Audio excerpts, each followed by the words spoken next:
नमस्कार दोस्तों, global stories में आपका स्वागत है। आज इस वीडियो में आप देखेंगे भारत पाकिस्तान के बीच चल रहे घमासान यानी कि ऑपरेशन सिंदूर।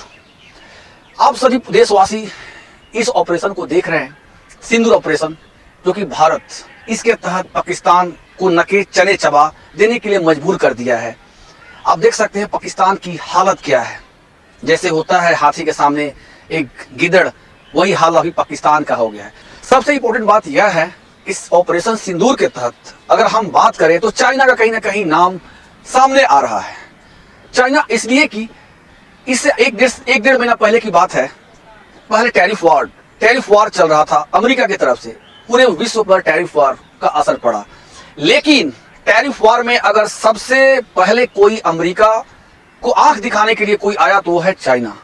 और इसके बदले ट्रंप सरकार जो थी 265 कह सकते हैं 265% टैरिफ लगा दिया गया, जिससे कि चाइना गुस्सा हो गया, आग बबूला हो गया और वहीं से पूरा समीकरण धीरे धीरे बदलने लगा।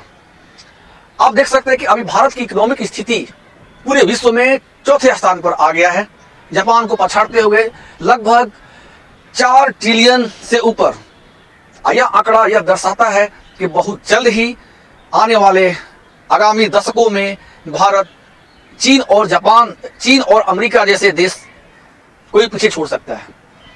हालांकि अभी समय लगेगा, लेकिन यही जो चीड़ है, जो भारत की जो शक्ति बढ़ती शक्ति है, चाइना को बर्दाश्त नहीं हो रहा है।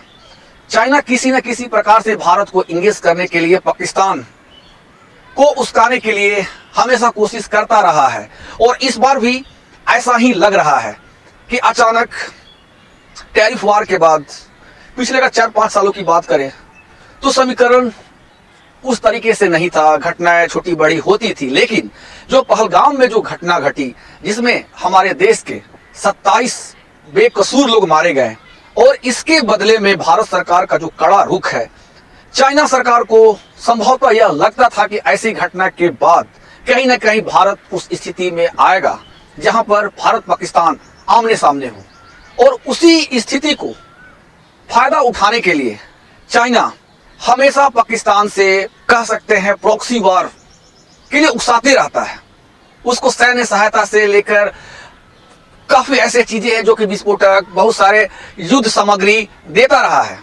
चाइना को यह डर था कि अगर 265% का टैरिफ वार है, कहीं ना कहीं उसके देश में जो मैन्युफैक्चरिंग का एक बहुत बड़ा हब है, धीरे धीरे भारत देश में आने लगा था।